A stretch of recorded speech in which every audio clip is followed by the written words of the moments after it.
Hey, Breaking Brown family, it's Yvette Carnell coming to you again to discuss the politics of the day. As always, I'm gonna give you all time because sometimes you're not expecting it. I have it up here, to watch at 9 p.m. Eastern Standard Time, Mondays and Wednesdays. But it's after Christmas. Some people are still having fun. So I'm gonna give you a moment to get yourself situated. While you're doing that, those of you who are already here, just go up and click the like button because more people get to see this if you click the like button. If you're watching it on YouTube or if you're watching it on Facebook, just go ahead and take care of that. Share it on your pages. Share it with your friends. Subscribe. If you're on YouTube, take a moment to go up and click the little red button and subscribe to my channel. So I'm just going to give you all a little while to kind of get yourself situated and get yourself together. And I'm going to do the same thing. I'm going to get myself together as well and give you a moment. And then once we have enough people kind of populate in here, then I will talk to you about what we're going to be talking about today. I'll talk to you about what our topic is for the evening. And so right now, if you need to, just get yourself a little something to sip on. Eggnog, preferably spiked. Take care of that for yourself. We should have an interesting conversation about this because it's something I have been thinking about, but it's something that somebody brought to my attention a while ago, probably yesterday. And those of you who are following me on Facebook, you probably already know what I'm talking about because I posted it on Facebook. So what I want to talk about, I saw somebody say something. And it's a friend, it's a Facebook friend, it's someone that I respect. This isn't someone that I am upset with. This isn't someone that, everybody always criticizes me. Oh, Yvette, you just have so many enemies. You're excoriating people and you're making everybody. No. Criticism isn't, destroying people. That's not what it is. And I think this is what's supposed to happen. We're supposed to go back and forth with each other. Ideas are supposed to collide. And we're supposed to have conversations about those ideas. And we're supposed to pick out which one of those ideas works best for us, works best for our agenda and what we're trying to do. So as we look forward in terms of Trump, as we look forward in terms of a Trump presidency and everything that's going to bring, I think it is best for us to have that situated a certain way in our minds in terms of the way we're going to think. So one of the things that's bothering me, though, about what's happening with Trump is that some of us aren't thinking in terms of the way I think we should be thinking right now, in terms of how we need to be posturing. And I'm not just talking about Trump, in terms of any president. Presidents, you're not going to agree with everything that any president does. They have an agenda, and some of those things you might support, and some of those things you have to organize against. But I saw a post, and I'm just going to read the post that I saw to give you a framing. Once again, I'm not going to mention the name of the Facebook friend because this is a person I respect. We just happen to disagree on this issue. So this is what they wrote about Obama and Obama critics as we head to the end of the Obama administration, as the end of those 2 years. This was a criticism that this person had that I want to share, and then we're going to bounce off of it, and I'm going to tell you what I think and what I feel and give you my analysis, and then we're going to have then we're going to have some call-ins and we'll have the conversation. But this is what the person said. My feed is full of Obama's failed us essays and posts.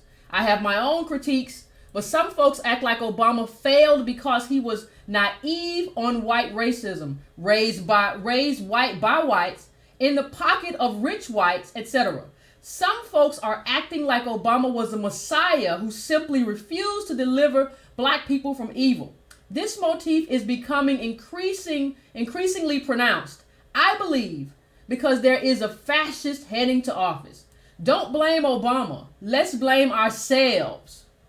We did not turn out in 2010, 2014, and 2016. This is about us, not him. Obama is special, gifted, but he is never a messiah.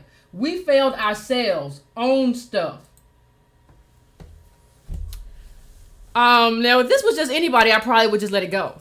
But this is a person who is held, in some esteem, not only by myself, but by other people. And I'll say that.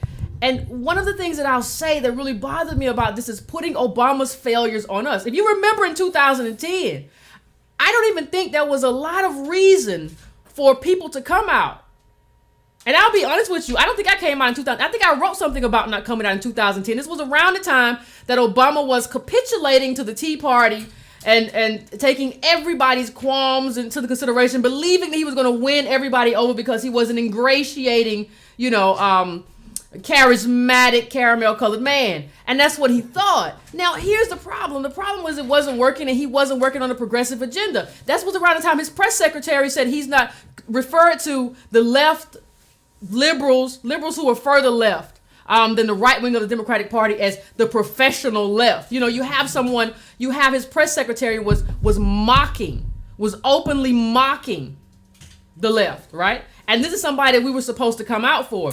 Now, let's be honest. We're talking about someone who is mocking people who wanted Medicare for all. Yeah. This is someone who's mocking people who wanted fully funded public schools for black kids. Yes. Right. So, there are enemies in this world, and Obama's staff chose to pick those people as his enemies. People who thought that maybe Obamacare was a little bit more complicated than it needed to be, and we just needed to give everyone health care. Yeah. Those are the people we're mocking. His base who he mocked. Yeah. And the funniest thing is you never see that happen in terms of, and when you do see it happen in terms of Republican-ness blowback, part of what the Tea Party was all about, I know all African Americans who I talked to said it was just a racist cabal, but part of what it was about was blowback against the establishment. It was blowback against establishment Republicans, okay? That's what that was. So what we have to understand is that we're seeing things through a lens that doesn't necessarily make sense. It didn't make sense then, and it doesn't make sense now in terms of where we're headed. It didn't make sense then, and it doesn't make sense now. Now, even when you let me bring up something else that I just want to make sure that I frame this in a way that makes it easy for everyone to understand. In another comment on that same post, this person says, in the eyes of the birthers, he was not a citizen, so he was illegally here and in power. He was foreign. At the bottom was an interpretation of affairs that implied only whites can govern. You're accusing the Republican Party, conservatives, I won't even say the Republican Party, just conservatives in general, because we got libertarians and everybody. You're accusing them of assuming or behaving as racist. You're accusing Donald Trump and everybody else is behaving as racist because of birtherism, because of this, and you're associating that with this conclusion that they believed because of birtherism that only whites could govern. So they're racist because of, according to what this person posted. White conservatives are racist for one reason, because of birtherism.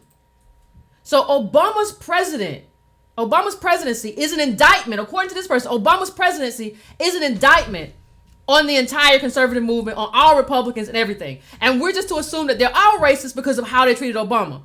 What I will say to you is that this is the most short-sighted analysis of politics I've seen in a while. And the reason I have to address it is because when I think about it, I think it's held by a majority of African Americans.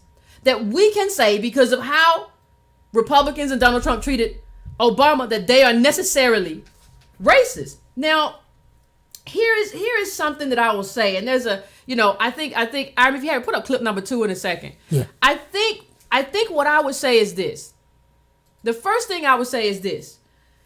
When you think about it, when you consider it, just consider, when you look at that clip is talking about Obama as a Kenyan. That clip is from Breitbart. They're talking about Obama in terms of who he is, as not as a black man, not as an African American man. They're talking about who he is in terms of who he is, where he's from, who he is culturally, and where he's from. And they're saying that he's not one of us. Not saying that he's not one of us because he's black or because he's African American. They're not saying any of that. They're not making any of the criticisms that I might have made. They're saying listen, he's not one because he wasn't born here. That is if you want to challenge that, what you have to say is, or what you have to realize is that is a xenophobic criticism. That is not That is not a racist criticism. Now, you can take issue with it. I can take issue with it. We can all take issue with it. But that is not a racist criticism of Obama. So he would have gotten a different criticism if his name was, Jamal or Jerome or Tyrone or something like that. That's not what's going on here. No, Jerome Washington wouldn't have been like, if his name had been Jerome Washington, people would have been like, show me your birth certificate. No. They would have been like, dude is born here. He sounds like an African-American man. Like, that's who he is. And so, and the same thing goes for if he had been like, did anybody ask Jesse Jackson when he ran for president like twice? Did anybody ask Reverend Jesse Jackson like, I don't know, like before you run for president, you're gonna have to let me know whether or not you're born here. Did anybody do that? So that didn't happen. So that's the first thing that kind of cuts the legs off of this whole argument that, oh, they're racist because of birtherism. No, there have been other black people who ran for president. I mean, Jesse Jackson is, who did it, most successfully as a Democrat. Okay? So this idea that, they didn't want a black person in office. So that's why they said he wasn't a citizen. No, they didn't want somebody who they believed, rightly or wrongly, was foreign born or who had been raised outside of American culture. You've been in Indonesia, and a lot of them don't even consider like Hawaii. It's not mainland America, so we don't necessarily consider you one of us. That is not an indictment on most African Americans. So I think the first thing that we have to kind of take apart as we start to look at Trump and in terms of how we're going to handle Trump, the first thing we have to peel away is this idea that we have a grudge against Trump as mainland African Americans, that we have a grudge against Trump because of Obama. No, there are a lot of things, there are a lot of valid criticisms you can make against Trump. The fact birtherism and Obama isn't something that we should be bearing the burden of right now. It's just not. And then the second part of it is, even when the person says, well, this just goes to show they never wanted a black person. They didn't think a black person was fit to lead. Well, I seem to remember Republicans advocating for Colin Powell to run for president and for Condoleezza Rice to run for president. I seem to remember them doing that 2 times for 2012 and 2016. They wanted Condoleezza to run for president. Those are not the actions of a party that's just opposed to African Americans. What they are opposed to are African Americans who don't share their ideology, who don't share their interests. That's what they're opposed to. Now, again, we can all feel how we want to feel about that. We can all criticize that. But if you are a Republican or if you are a conservative, it's kind of natural that you don't want someone who doesn't share your ideology to be successful.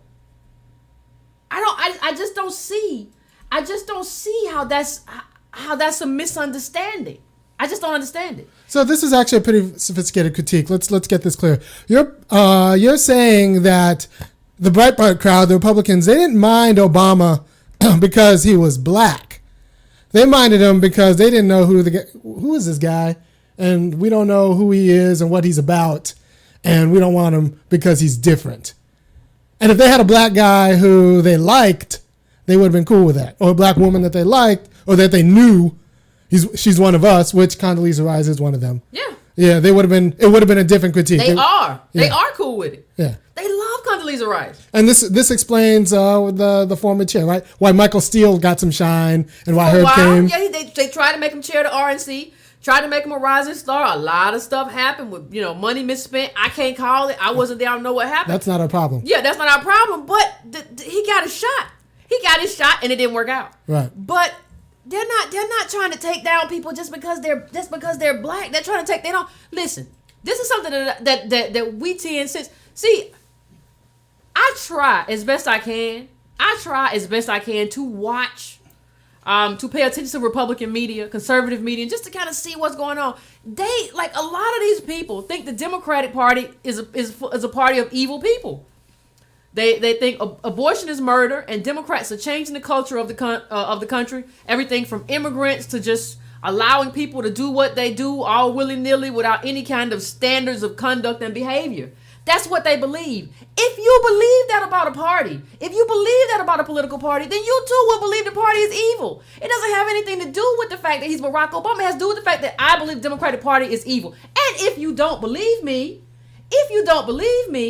look at how they treated Hillary and Bill Clinton.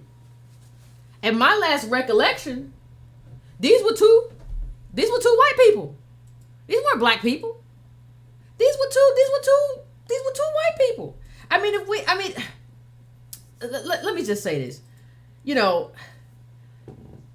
if you look at, just go and Google, go to YouTube and look at the list. Look at the list of when you put in Hillary Clinton and Vince Foster and just see what pops up. This is not the behavior of a group of people who are just, I like everything white and I hate everything black. No, they kind of hate Democrats. They kind of do. There's a lot of reasons they hated Hillary Clinton. Yeah. And Bill Clinton. Yes. And none of them had to do with color. None of them had to do with color. Right. They impeached Bill Clinton, for God's sake. They impeached him. Like Obama didn't get impeached. They wanted that man gone from office. They wanted Bill Clinton gone from office. Because what we don't understand is that even though it's not, the way we look at black politics is kind of like, well, you got black people over here and you got white people over here. And that's the lens. Like, we got white people and black people. And that's how it works. Well, like, no, like when you have a group of powerful people, you have different factions of that power who are fighting. You have different factions that want power, and they're fighting for power. It's not just one thing. It's not just one group. There's finance capital in there, and there's agribusiness in there. And I think when I look at it, I think that the Clintons were a party of like finance capital, and then you had other powerful interest groups who were fighting another fight. So it's not just white people against black people. That's kind of the way it is when we look at wealth, because black wealth is so flat. But that's not the way it is when you look at other things. And I think what we need to do is have a black politics that's what can I say, like more sophisticated.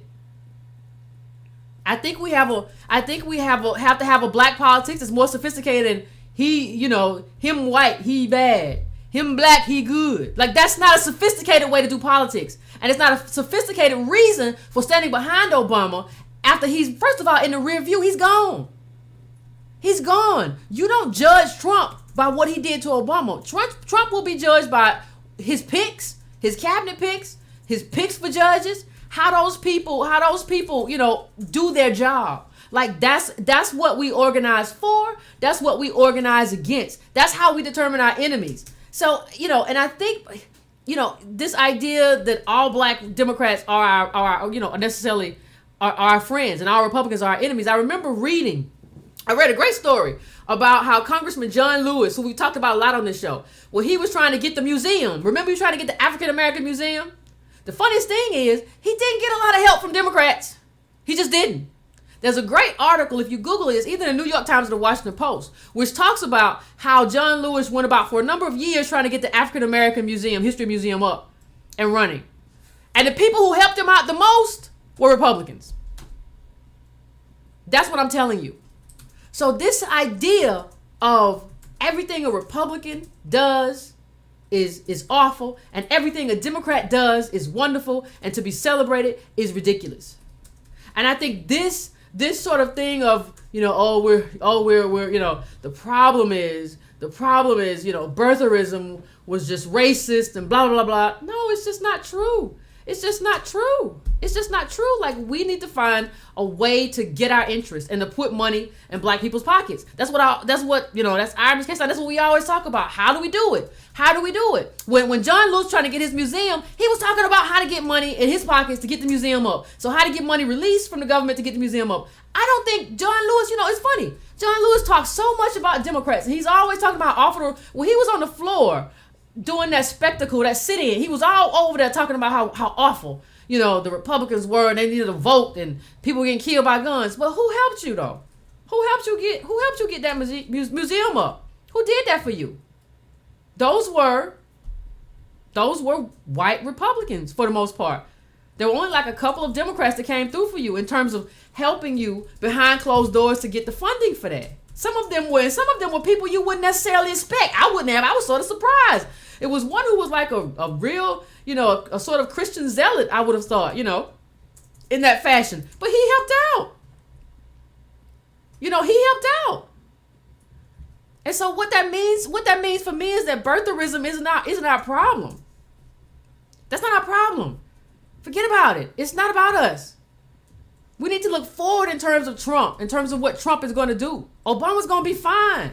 We need to work with whoever is in office to make sure that happens.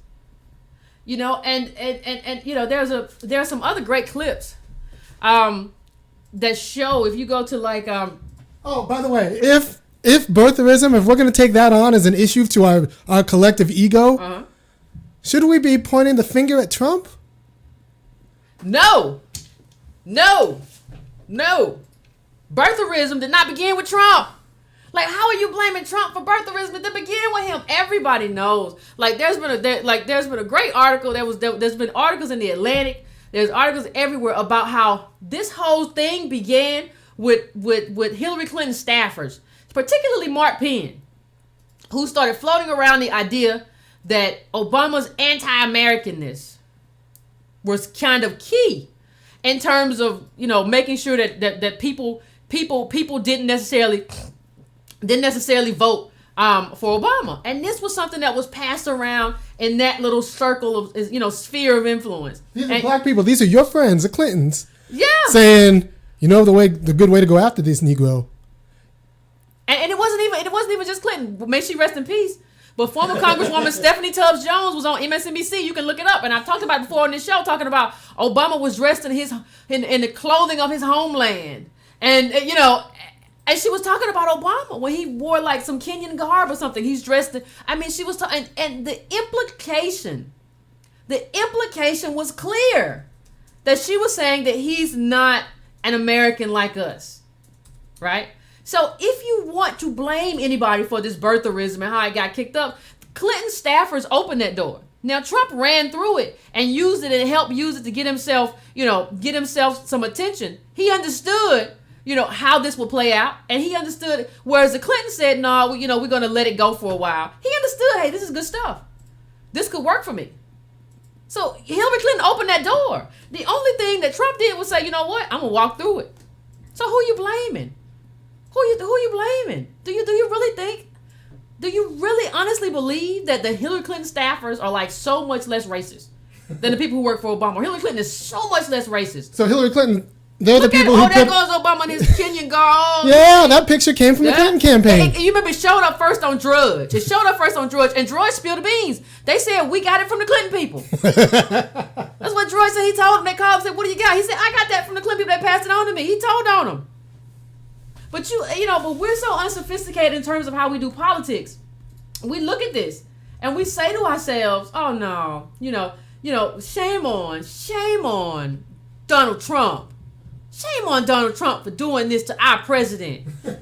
First of all, he's my president. Trump saw an opening and he took advantage. That's what he does. That's what he does for a living. That's his job. And he did it like it's his job because that is his job. You know what's not our job? Taking care of Barack Obama on this kind of issue. That's not our job. I'll take care of him if he wants to fight for Medicare for all. I'll take care of him if he wants to fund my school. But on this kind of stuff, I'm not, like, that's not my job. He does fine. Not my job, not my problem. That's not my job, not my problem. And, like, especially going forward, I'm supposed to hold a grudge against Trump. That's what surprises me. I'm supposed to hold a grudge against Trump on this issue. I mean, that's because, I wonder if people just have a short memory. That was a representative, I think his name was Dan Burton.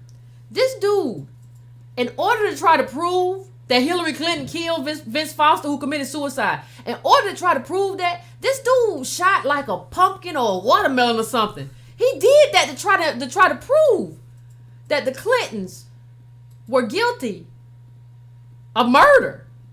Like murder. He accused them of murder. Like, this isn't like saying that I want to see your birth certificate. He said you all are murderers. There's a great clip in there too that shows like a casket. It's from a conservative website. It's from a conservative website, and it basically shows.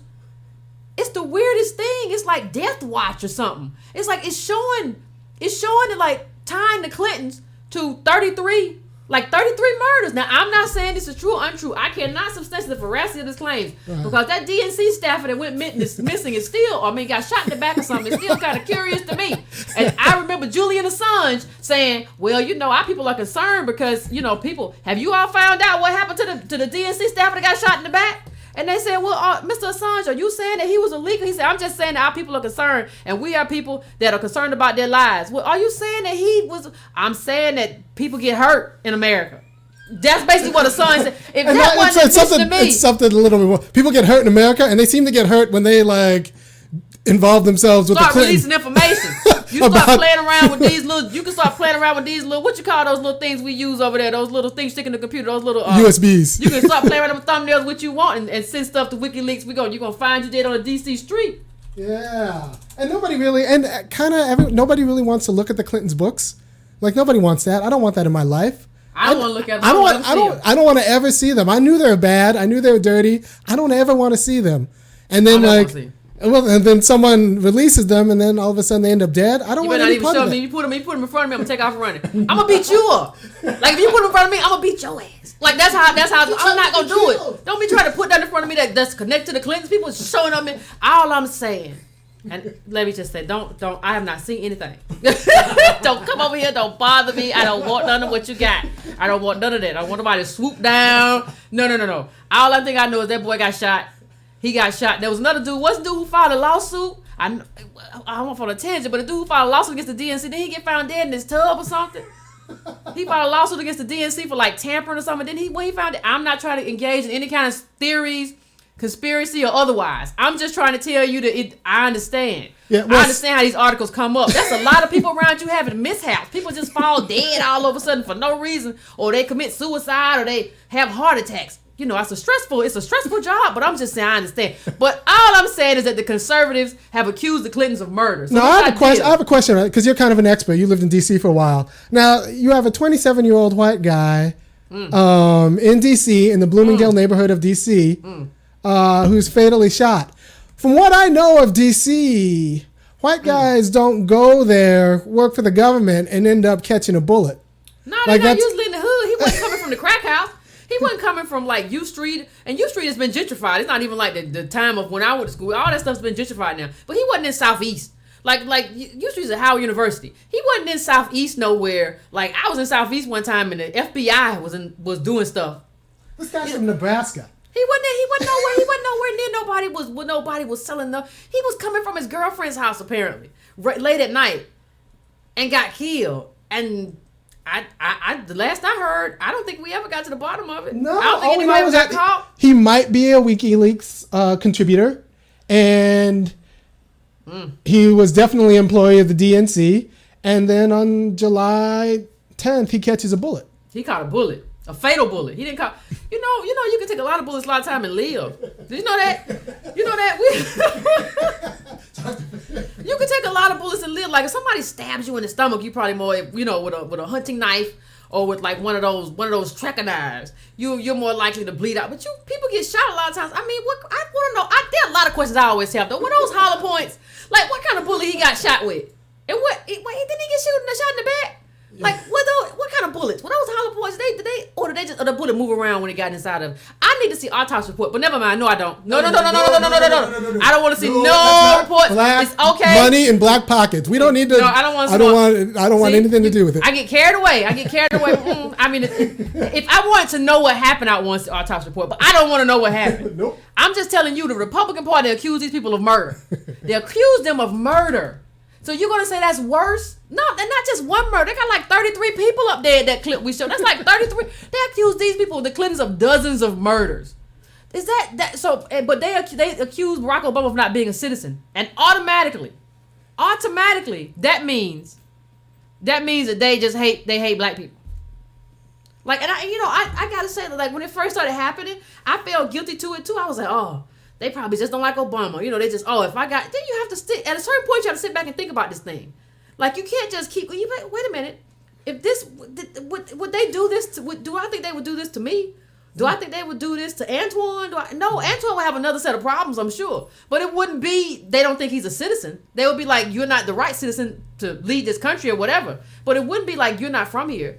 Antoine did not spend his life in Indonesia. He didn't have a Kenyan father. His father's from Chicago. You know what I mean? So what the point is, we're not going to spend the next 4 to 8 years trying to defend Obama from. No, that's not our job. He's fine. anybody who says that black people need to organize around defending our ex-president need to just sit down. I'm ready to deal with Trump. Man, the problem is we got our feelings hurt. That's the problem. The problem is we got our feelings hurt. He was the first black president, and so every time somebody made a criticism of him, we were all in our feelings. So anytime the most random racism, we know racism is a part of America. That's just what happens here. Anytime the most random racist put up something, just a knucklehead put up something, we're like, oh my God, you see how they treat my president? We got to rally around our president. No, we don't. We have to rally around policies that put money in the pockets of black people. That's what we have to rally around. Ain't nobody got to rally around no president. Since when? He got a whole communications department. And that's how we messed up. That's how we messed up. Like, that's how we messed up. We let our feelings guide us into that space. That's what we did. We can't do that anymore. We can't do, and that's what we're doing with Obama. I mean, with Trump.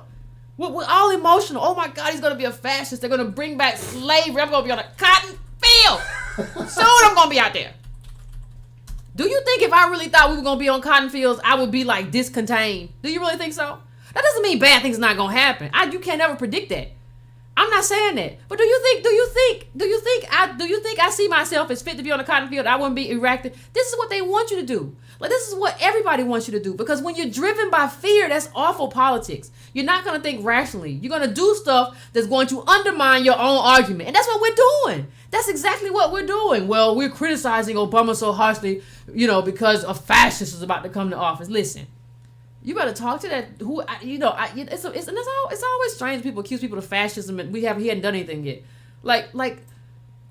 If Trump is a fascist, why would you put a bullseye on your back?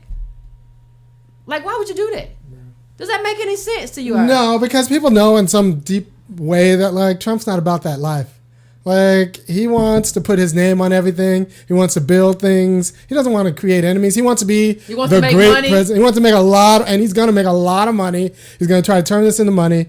But, like, he's not looking for wars. All that goose stepping down the street, that's bad for business. And people say he's appointing billionaires. Now, I know Obama appointed a billionaire Department of Commerce. But the difference here is, and these billionaires are Trump's friend. I don't care what you tell me anymore about Trump not being a billionaire. You a lie. All his friends is billionaires. It don't even matter.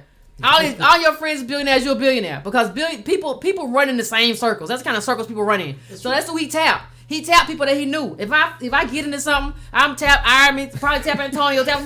You can judge me by my circle, right? So that's what he did. That's his circle.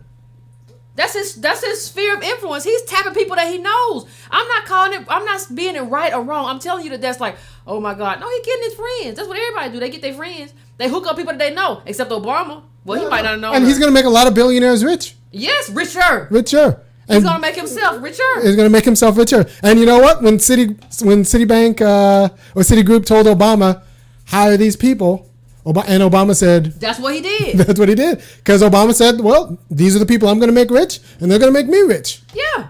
Because it's all about, like, listen, the truth is, and this is well before Trump, we're living in a plutocracy, right?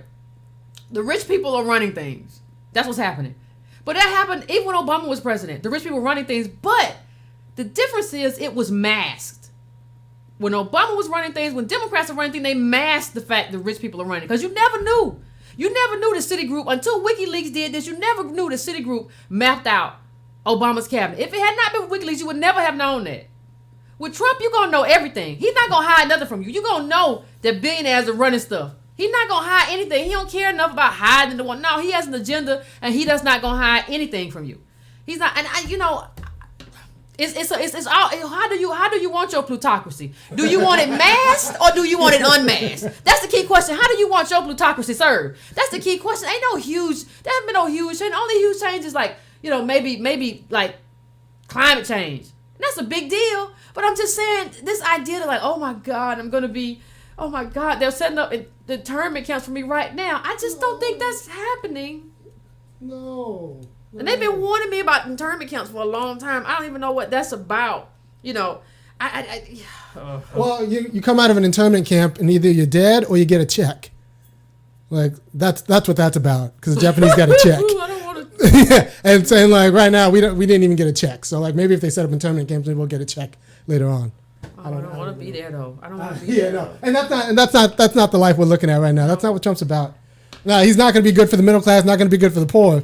But like, he wants to put his name on stuff. And if helping black people helps Trump put his name on stuff, I could be down with that agenda. I could be down with taking a meeting. And once again, we got to do this every week. Omarosa. Let me get in the camera. Omarosa, where are you? You can call in. I have not talked to you in a long time. Just send an email. Just send Omarosa. Editor at breakingbrown.com. I don't know what's going on with all these other people like, Trump's not my president. He's my president. He's probably going to he's going to be the president for at least 4 more years. And I think, this is what I think. I think Omarosa and Trump should have a conversation with alternative black media, because this is what you want to do. Let's make our case, Iron. Yes. This is what you want to do. You want to make people. These other people, you talk about the media is awful. That's true. The media has been awful. I agree. Media has been awful all the way around. But you are in a position to be kingmaker and create a totally new media with power, to do things. So I'm saying use that power for good. That's all I'm saying. Just, contact us. Let's have an interview. Let's have a sit down and let's do this. Everybody else is awful. Let's just have a conversation. Let's talk about the New Deal. This Trump city, he wants a New Deal for blacks. We can talk about that. We can talk about this whole infrastructure program he's talking about. That. Listen, I have said this before on this show. I will walk into hell and have a conversation with the devil about how to get money into the pockets of African Americans. I can deal with whatever's gonna happen to my soul later on. We can figure out how to free my soul if that's the deal we're gonna make. But I don't have any problem with talking to. And if Obama was gonna have done anything, if he had ever called and said, "Hey, let's have a meet," or "I want to talk to you," I'd have done that too. As long as we're gonna have a substantive meeting about how to, how to get black people successful, I guarantee you'll have a better conversation with me and Iron than you'll have with Jim Brown and Kanye West. And I guarantee you, and you'll enjoy it more. You'll enjoy it, but we are enjoyable people. So that's all I'm saying. I just want to have the conversation, and I think it's so indicative of where we are in terms of black politics that we allow all these other people to neutralize black politics. That's what we gotta stop doing. There's so many people out there who neutralize black politics, who set it as their goal to neutralize black politics. I know I've mentioned Joy Reid many times, but Joy Reid will go to bat for Hillary Clinton like anything I've ever seen. Jonathan Capehart would go to bat for Hillary Clinton like anything I've ever seen. Charles Blow would go to bat for Hillary Clinton like anything I've ever seen. But in that, you never hear them really talk about black people. We need to organize. Money. And how to organize and what we need to do. And maybe that's what it takes to write these papers. You just can't really say that. But you need to try. Yeah. You need to put, and if they kick you out, they kick you out. But you need to put that out there. Like, make that case. Like, he does all these videos. Like, it's funny. The stuff that, like, the few videos I saw of Charles Blow where he really said some decent stuff, like, that stuff never makes it into his articles. I don't just want to see your real close-up video. I want that to make it into something that you're sharing with white people, because that's who's reading the Times. A lot of white people are reading that. So you need to talk to them too. Don't just talk to me in a video, Charles. I mean, that doesn't make much sense, Mr. Blow. So this is like, black politics is problematic. Partly the reason it's problematic because it's been so neutralized by all these people who are telling us the problem, the last 8 years, what we've been told is the problem with black politics, or the problem with Obama, is that there are people in Capitol Hill who are racist. And that's never been the problem. That was never the problem. The problem is that the problem is that Obama wasn't trying to do anything to redistribute wealth to the poorest among us. Right. And that's what happened. People ask all the time, well, what could he have done? He could have done everything. Congress was going after him. And honestly, the truth is, Obama could have said, look, the federal government's in charge of an enormous defense budget, and we're in charge of administrating that. I'm not going to deal with any more contractors unless those contractors can show me that they do subcontracting insofar as they do subcontracting, that they do subcontracting with black-owned businesses. That's not too much to ask. Show me that you're going to do show me that you subcontract with black-owned businesses, and you'll get your contracts. And I'll work with Senate to make sure that, like, these contractors, that Boeing and the McDonnell Douglas and the rest of them, know all of the regular black-owned businesses around to do their plumbing and to do their carpet cleaning and to rent their cars from. And you do that, and the contracts will keep going. Obama didn't do that. But you know how you create a black middle class? Those are the kinds of ways you create a black middle class. those kinds of contracts, those kind of steady money, the steady deals, and the billions of dollars that changes hands. Like, that's how you funnel money into black-owned businesses, and then that's how you grow a middle class in a larger sense. But Obama wasn't about that kind of life. He wasn't about that kind of politics, and that's exactly the kind of black politics we need, because these contracts are happening. The $1 billion is getting spent to Americans. Some of those Americans can be black. And if you can't show me that you're going to spend, if you're a contractor with the federal government and you can't show me that you're going to spend at least some of that subcontracting money with black-owned businesses, then you need to try harder. Look, if you're trying to build a hospital, every one of those hospitals on every one of those floors has a piece of art. I know a lot of black artists who would like that subcontract. So if you're going to try to get municipal money or state money or federal money to build a hospital, show me that you're going to subcontract with a black artist to put the art on your wall. This is the kind of strategy, and this is the kind of the imagination that we need as a black politics, and that we're owed, because as it stands, we're locked out because the money is getting spent, and the money is getting spent with subcontractors. The money's just not being spent with black subcontractors. And that's a problem, and that's something Obama could have pushed. That cost me nothing. No. Just to say that. Like, that cost me nothing. After the bailouts, like, people always say, like, what could Obama have done? Like, after the bailouts, when the bailouts were happening, after it got approved by Congress and you went through all that stuff, he should have said, listen, now that you banks want money from us to stay alive. That's what you want. So I'm going to audit your books. And I'm going to look at your books, and I'm going to see how many black people you've been giving, how many black businesses and black people you've been giving loans to. If you have not been giving that many loans to African Americans, I'm going to stipulate as part of this bailout that you increase the number of loans that you give to African Americans. That's one thing that he could have done. I haven't just named one, I named another. So please stop telling me that there's nothing Obama could have done because of obstruction. As we head towards the end of the Obama administration, one thing that we have to do is start telling the truth about this man so we can interpret who he is, who he was, and the mistakes that we made. And the mistakes that we made were not the mistakes that this person just said in terms of, well, we didn't do enough. We have to own it. No, we did what we were supposed to do. We came out in droves to elect and re-elect this man.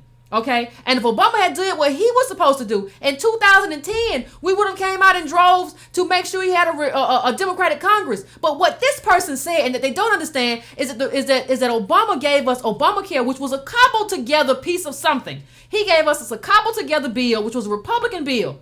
Okay. And he allowed the optics of that bill to be framed by Republicans who used it to start talking about death panels. And when that happened, Democrats began to lose ground back home where they were campaigning. That's what happened. They were campaigning back home and they began to lose ground. And so they had a hard time defending against this bill that Obama had totally made. I don't know whether it was I don't know what kind of a mistake it was, but he had totally dropped the ball on how to frame Obamacare. So a lot of these people, a lot of these Democrats walked the plank and lost because of Obamacare.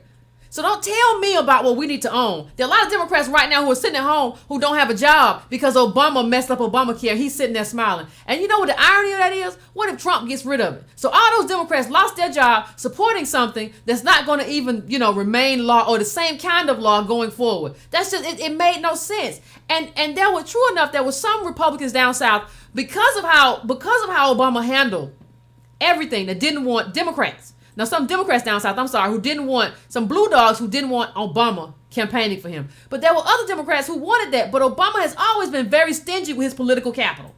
There were a lot of people that he refused to campaign for because he wanted to save that for his re-election in 2012. So he didn't campaign for a lot of people in 2010. No, I don't need to own anything. I ain't got nothing I need to own. Obama needs to own what he did wrong. So don't come on here in 2016 after Obama's done all this stuff and not help black people, not really help poor people at all. Didn't mention affirmative action, wasn't mentioning poor people, and you want to come tell me what I did wrong and what I need to own. That's the most insane argument I've ever heard. Like, how are you going to tell me that?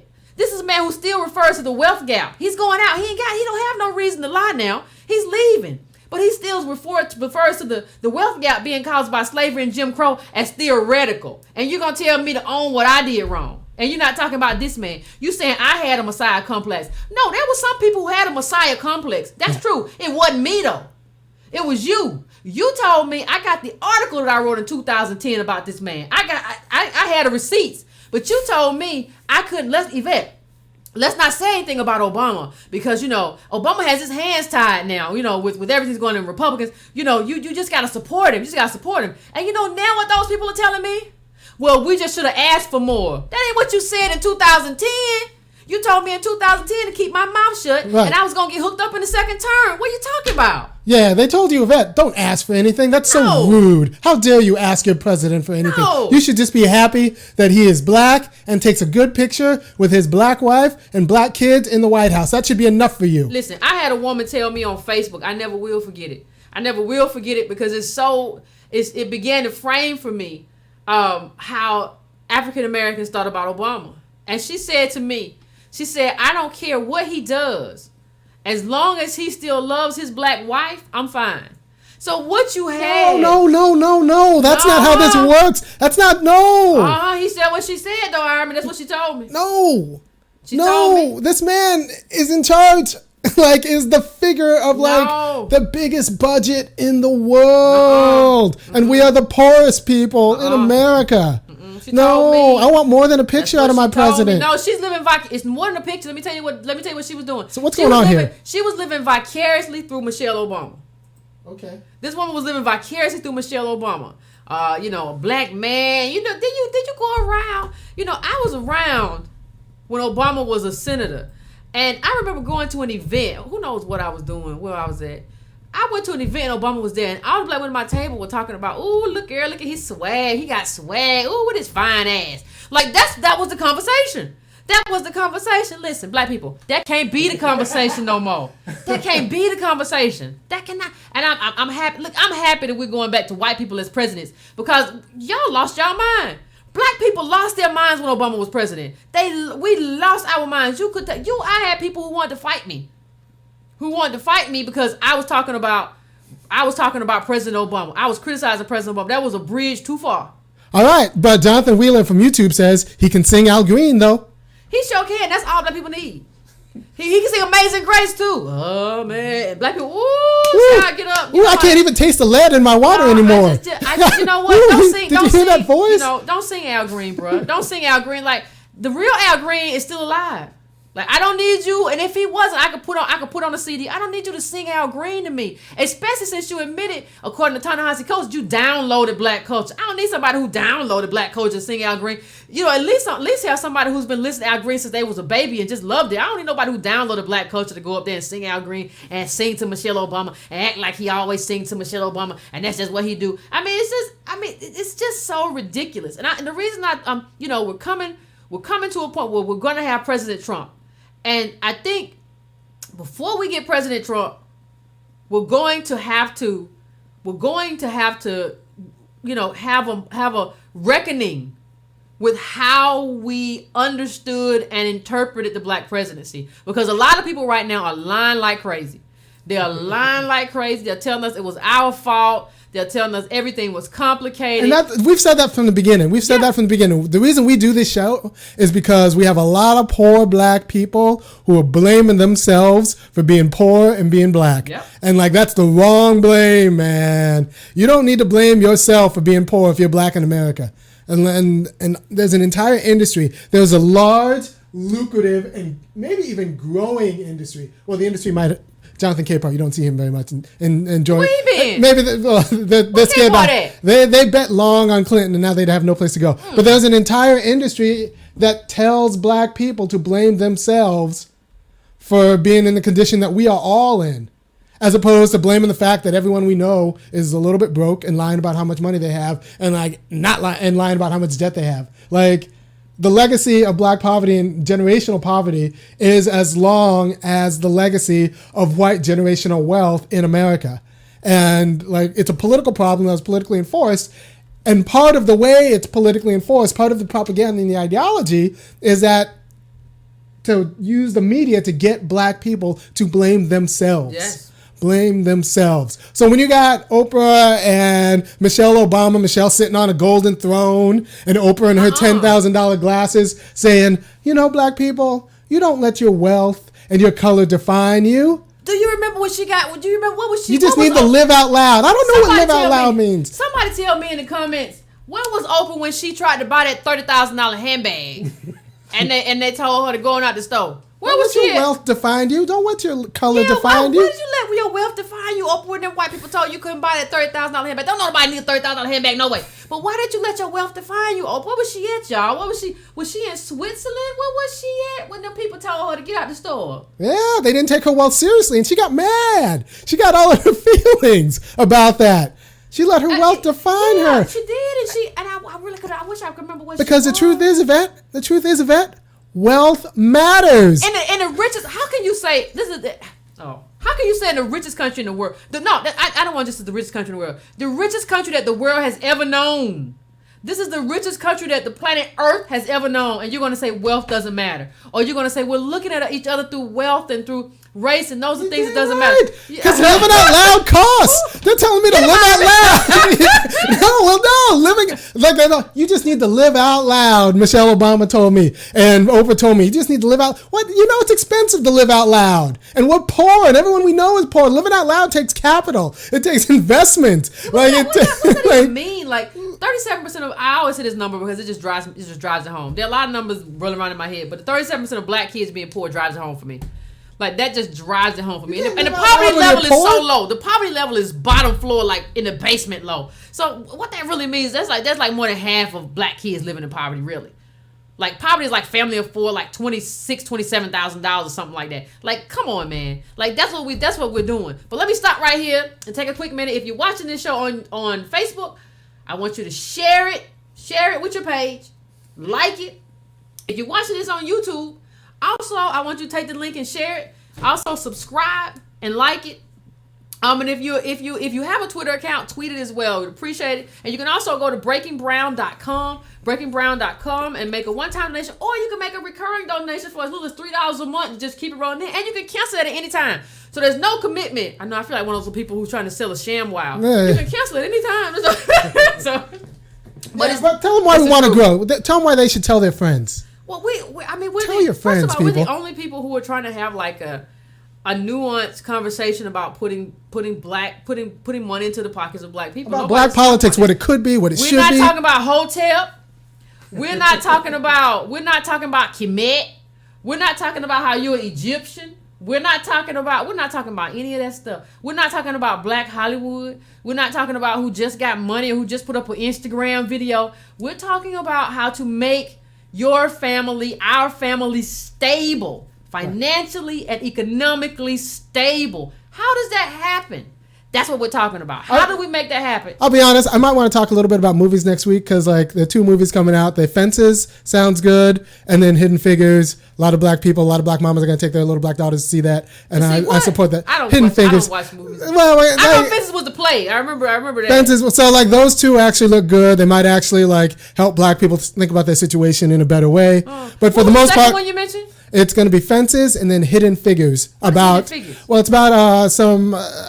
about 40 years ago, 3 mathematicians in NASA were black women because the word computer actually refers to people named computers who did the mathematical equations once they were figured out by the theoretical physicists. Little black girl see that? No, nothing wrong with that. And then Fences look good too. Like these are stories about black people who like look and act and feel like black people. And like especially Fences because I think those black people are poor and frustrated about it. And that's what I definitely want to see. That's the life, and that's the life we need to think about and get ourselves out of. Not like some Michelle Obama on a throne telling us not to care about money and color. Because honestly, if you're black in America and money and color isn't the defining points in your life, like you're not being honest with yourself. Well, it's not like everybody was a slave. Like, if we came from where everybody was a slave. It was black people were slaves, and then black people don't have any money. And those are the 2 things that Michelle Obama's telling you not to care about. Black people were slaves, and then black people don't have any money. She's telling you not to care about color and not to care about money. Like, who says that? But yes to say, live out loud. And I don't know what that means. What does that mean? I don't know what that means, live out loud. I think it's expensive, though. Like, I don't, like, telling me to live out loud, but that costs money. You can only live out loud if you have a net up under you. Like if you live out loud, something has to catch your black ass. I mean, you fall because somebody's gonna get you. So something has to catch you, and that's what I mean by stable families. If you have a stable family, if you have a spouse with a good job, you can. I was about to say you can have a stable black family, but everyone's broke. Everybody. I'm not talking about just stable like you. I'm talking about you have to have stable, like white people have stability. Oh, like you networks have to have of wealth. Yes. Yeah, you have to have networks. So if you do fall off or something happens, you try to live out loud and your boss tell you to shut up and get out. You got to have somewhere to be where you can eat and pay your bills and people don't be like, oh my God, I can't believe you lost your job. I don't know what we going to do, Lord. I don't know what we going to do. We ain't got the money. We ain't got the light bill. We ain't got the gas bill. And that's the truth. That's what happens with us. That's what happens. And it's not living out loud will get your neck cut off. Yes. Living out loud as an African American. Like, I don't even understand. I don't know if black people understand like how expendable we have become in terms of economics in this country. And what we have to do is like focus like a laser.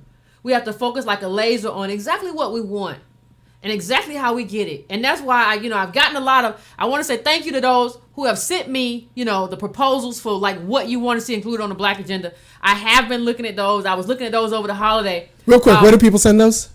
Editor@breakingbrown.com. Editor@breakingbrown.com. If you have an idea, we're trying to compile some thoughts on what a black agenda would look like. Because everybody says, well, we don't have a black agenda. What are we going to do? And we should ask for one. Well, nobody pointed me to anything, but I'm going to do it anyway. And so I'm going to compile, what the black agenda, the thoughts that you all have, some thoughts that I have, and see if we can't come up with a black agenda that we can use, in terms of when we have access or writing them up as editorials or whatever we have to do. When people say we don't have a black agenda, say, no, our group over here, we got one. So if you want to look at what we got, we can do it. So if you want to send that to me again, editor@breakingbrown.com. Send us your ideas for the Black Agenda. I've gotten a lot of them from you guys. I appreciate it. But I want to keep adding to that because I want us to have something. And then also tell your friends about this show so that when we go over the Black Agenda, yes, they know. So they won't walk around and be like, "What Black Agenda?" I never heard anybody talk about a Black Agenda. I never heard anybody talk about what's good for Black people. Well, Yvette's doing it every Monday and Wednesday night at 9 p.m. Eastern. So, Hi. I mean, somebody called you Iron Me. All right, so let's. He said, Iron Me can't do a show on movies so black people get some money in their pocket. That's a good point. Get a bootleg. I know a bootleg guy, but he got shot. So somebody said, live out loud. It means when you get money to talk over the broke blacks. That's true. You can live out loud. Oprah can live out loud. Oprah can live her best life right now. That's what she's doing. What are you doing? Live your best life. Live your best life. I can't pay my light bill. I was at Kroger and my card didn't go through. Yeah. How can you live out loud if you were struggling? There are a lot of black people struggling this season paying for Christmas gifts. And struggling for no fault of their own.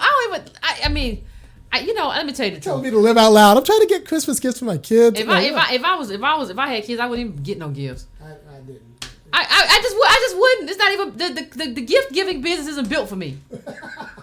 Like we would just go outside and play and have fun. Like the gift giving business. Obviously black people. Man, I mean, because we want to have some savings, right? So I just don't think you're in the position to necessarily give. But that's me. If you can give your child a gift. I had nice Christmases, but I had nice Christmases during the time when black people had factory jobs, and my parents had factory jobs. They went to every day. As long as they didn't mess up, they would keep that job. There were no immigrants and all of that. As long as they didn't mess up on the job, they would keep the job. They worked hard, but it was a stable life. That kind of stability and from outsourcing to immigration is gone. So we have to try to figure out how we fit. And the thing that people don't understand, if we don't figure out how we fit, somebody will fit us for ourselves.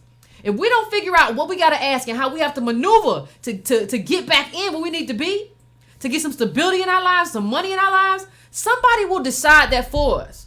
Like what got decided for black people, especially black men, is that, there's nowhere to put you. We're going to house you in jail. Too many of you, we don't have a job for you. I tell you what we're going to do. We're going to put you in jail and we're going to make some jobs by building prisons. We're going to create some jobs by getting these black people, by getting these guards and stuff to work. And a lot of these guards are black people, especially black women who are being hired to kind of warehouse their sons and grandsons and cousins.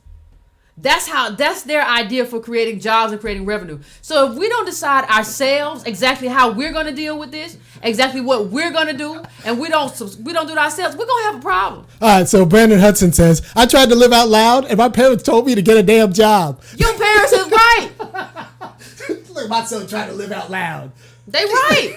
Like it used to be a time people told you get a job. Like you can't. What you doing? What you talking about? Like we're not in a place like. And it's sad to say because like we have this thing because we're Americans. We're in the wealthiest country in the world because it shouldn't be this way. Like we're right that it shouldn't be this way. It shouldn't be this way. But the truth of the matter is, there used to be a time if you were black and you tried to step out, they'd be like, "What you doing? You finna do what? You finna paint pictures. After you go to work, you paint your pictures. Like after you get home, you paint your pictures. If you want to be a painter, you can't. And it's awful that we don't have a space to necessarily do what we want to do. And if you do have, in order for you to even have that space, it's like what I remember I talked about before. You have to have like maybe you have a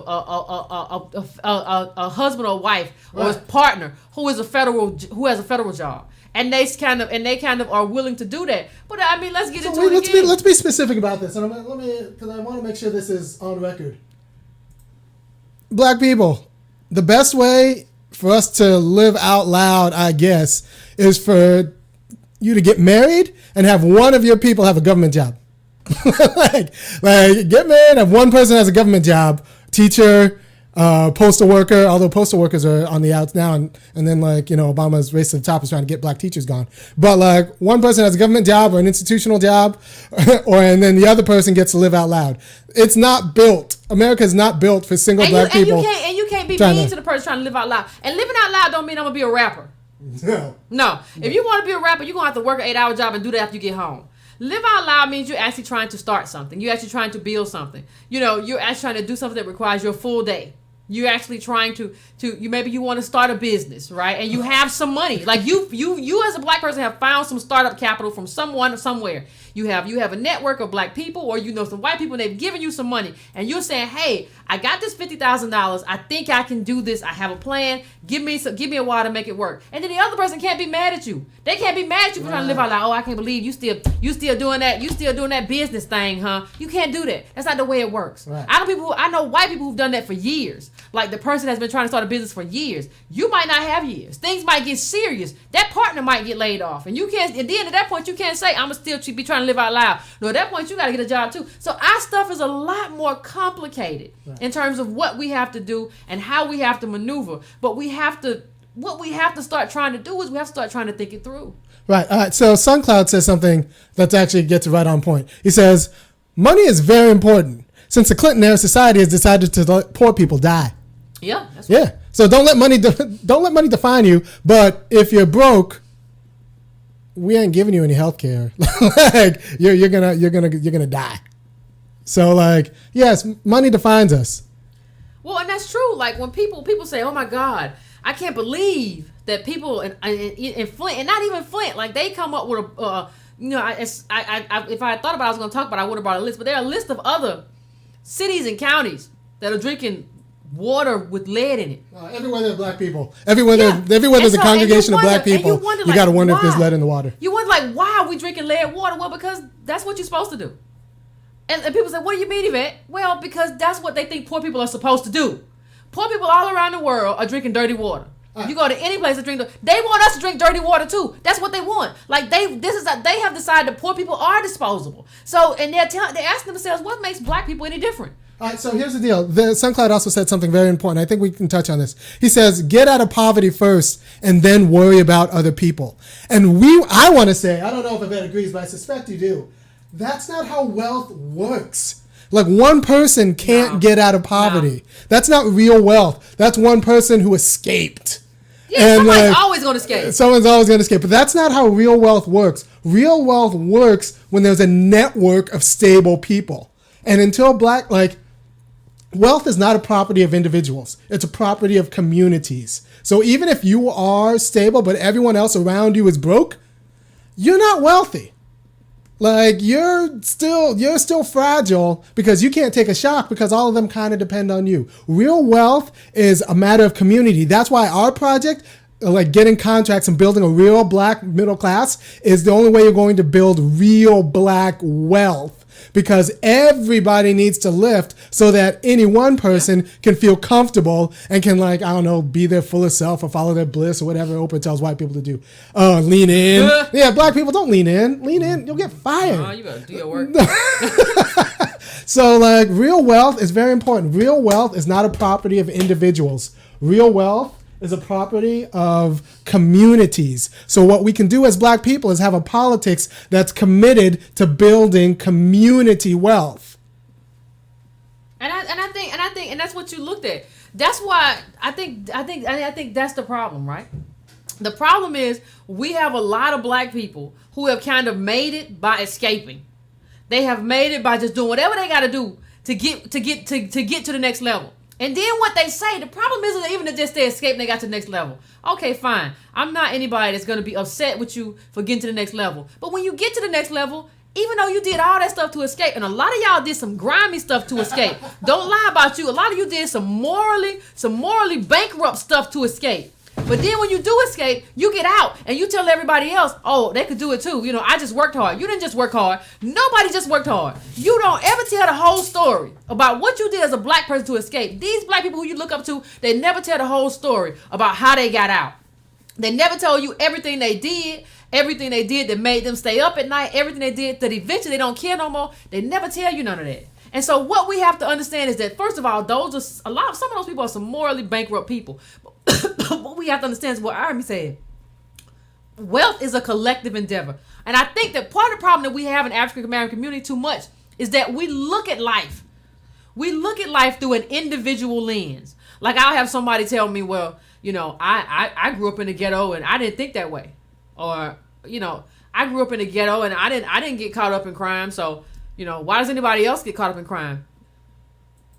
That's not the way to think about wealth. That's not the way to think about poverty. That's not the way to think about life. We're all anchored differently. Okay? We all come in with a set of anchoring. And then the people around us anchor us differently too. That's not the way to think about it. Just because you escaped or you didn't fall into some of the pitfalls or you didn't walk into the landmine doesn't mean they're not landmines. Just because you didn't walk in. It's like going through a landmine and you walk out. Now the person behind you gets blown to bits. And you just like, there were no landmines because I didn't see any landmines. I don't know what happened to him. No, you just didn't get blown up. He got blown up. You see him get blown up? No, I think something else happened to him. I think he must did it to himself. You know, people, we have an awful culture where we do stuff to ourselves. No, there was a landmine back there. You managed to navigate around it and he walked into it. It's just that simple. Yeah. Well, one person says, well, you know, that means we need to buy black whenever possible. And that's good, except that's not going to get us in the game. It's not going to get us in the game. There's just not enough. Well, it's not, like, here's the thing. There used to be a time where you could start a mom and pop shop, right? I mean, there was a time when Sam Walton, who, you know, Walmart had a mom and pop shop. And there used to be a time when we were segregated. So if you were segregated and you started like a little shop somehow, you know, with money that you got from friends or whatever, then you could probably do that because there was no Walmart, there was no Kroger, there was no anything. Amazon. But now if you're doing it, you're trying to like Amazon is driving malls out of business. Do you understand that? There are malls that are closing because Amazon is killing it. But black people can just put their little pennies together. But I can put my pennies together and I can compete with Amazon. These companies are Goliaths. And if you look at, there's a very good list in Forbes that shows you how these people like Jeff Bezos of Amazon are not only killing it, he's getting richer and richer. Like you're looking at millions and millions from year to year in terms of what he's worth. The wealth is calcifying at the very top. They're strangling this thing. And so we have to figure out how to get that back. Saying, I'm going to start a business is not the key to what you do. And I'm not saying you shouldn't start. See, here's the thing where people get confused. People say, and this is something that people say to me, and then I'm going to say this and then we can take calls. But people say to me all the time, well, Yvette, you know, you raised $5,000, and why are you telling black people not to do? I'm not telling you not to do anything. I'm not talking about what you do individually. There are some black people individually who are doing okay with whatever business they started. Individually, they're bringing in money for their families. What I am telling you is that business ownership is not the key to community uplift. Community uplift. Like I said before, 90% of black businesses fail within the first 2 to 3 years. I mean, most black businesses do, and 90% of those are self-employed. That's not a business. Business is payroll. You putting people to work. We don't have the money for that. Now you can make money for yourself. I'm not saying you start a business and you're making $75,000 for your family. That's good. I'm saying go ahead, keep doing that. I'm talking about what do we do though about everybody else? Themselves. And if like a Flint's water. No. She can't do that. She go broke trying to do that. She better not try to do that. And she ain't gonna try to do it. Like, did you see, a friend of mine told me to look at this, and I did look at it. And he told me, look at the butler and look at all the producers and look at the executive producers at the end. It was enough to feel like this half yard and backyard. Oprah couldn't even make a movie by herself. She not like that. That's what she had to do. Like, she don't have that kind of money sitting around. So I think we can't see past our feelings. I got somebody on Facebook right now saying, you won't be getting my immigrant donation. See how far y'all get from exceptional African American descent. Like, why are you so in your feelings about that? Like, she's in her feelings about something that happened last week. We ain't even talking about that this week. We're talking about a whole other topic. And you still in your feelings like that. And I don't understand that. I don't understand that, how me saying I'm an African American, and that differentiates me from you. And that means I can lay a claim on this country you can't lay. Just like if you're a Haitian. If the French say they want to give reparations, that means that you can lay a claim on that I can't lay. I would never be, if I was living in Haiti, say, you know what, I need some of that French money too. Hey, my money. I don't want any. That's not right. That's what I'm saying. You can't argue that. You can be upset. You can be mad. But you can't argue the point I'm making, not with any validity. So, that's just what it is. Do we have any callers? I want to get. Let's get the people in. People got something to say. People got stuff to say. This person's waiting for an hour. I'm going to get him first. Get him in here. The speaker's on. Green light. You see? Yep. See a green light. You're on. Hello? Hello? Yeah, I'm here. Yeah, can you hear? I can hear you. Is there a problem? Hi, it's Elizabeth. Hey, Elizabeth. Am I first? You are first. You are first. Hold on 1 second, Elizabeth. Hold on 1 second. Da-da-da-da-da. Hello, can you hear me? Hello? Oh, Elizabeth, you still there? Oh. Can you hear me now? I can hear you. Yeah. Not well, but. Well, your topic is should we be out, I think I've been on hold for a while, so defending Obama. And my concerns with that is, for the last 8 years, Obama hasn't been defending us. Ooh. And he has rarely even talked about us, only in voting seasons. Yeah.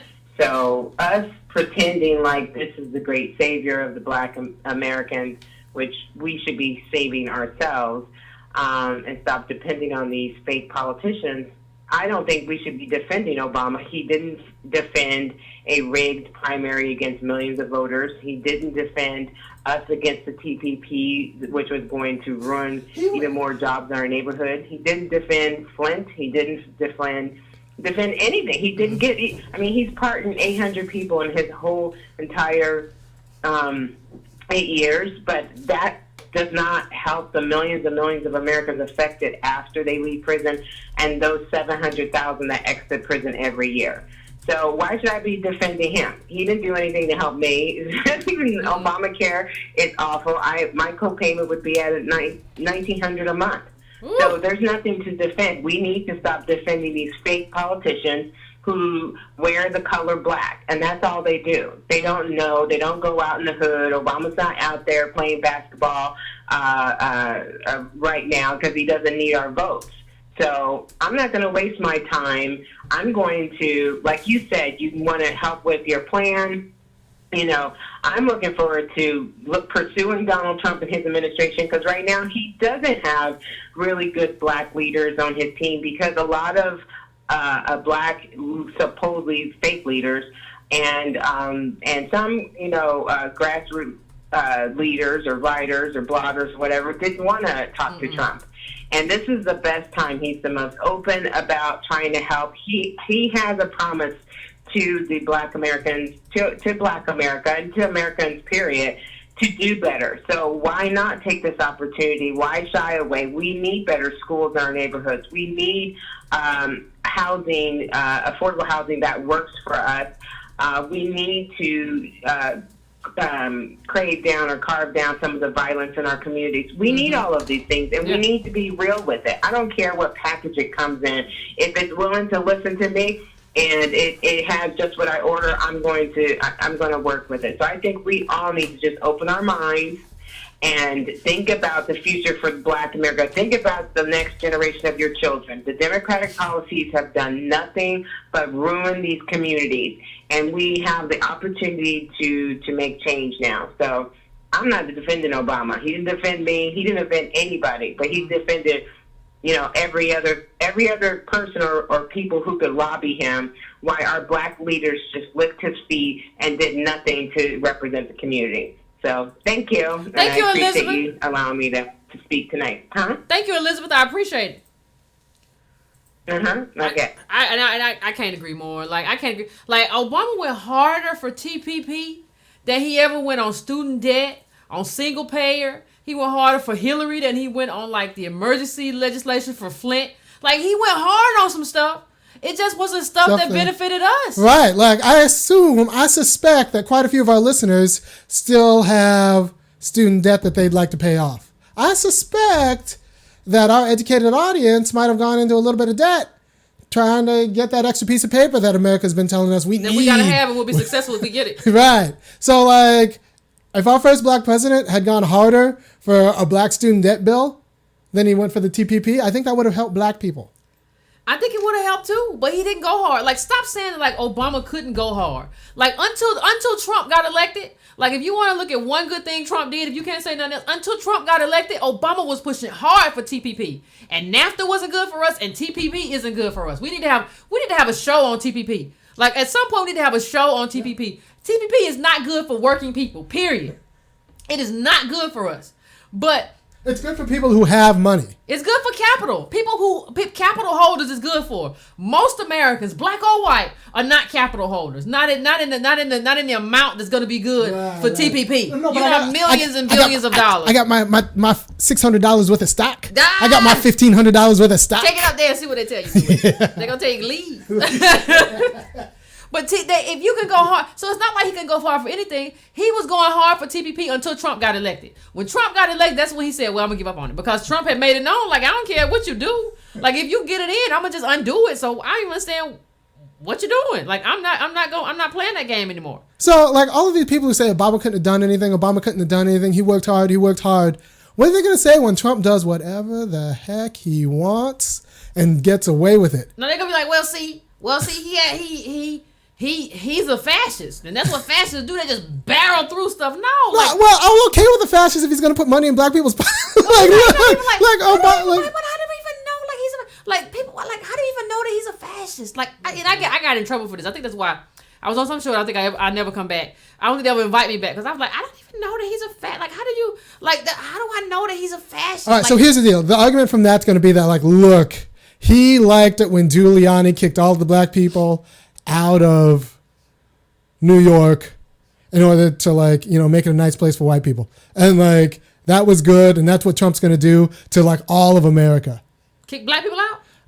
I guess that's what they're worried about. Like, I got my birth certificate, and I'm a citizen. I think that's what people are scared of. He's gonna, because, like, Trump did make a lot of money kicking Black people out of New York. That's a problem. That's a problem that people have with capitalism.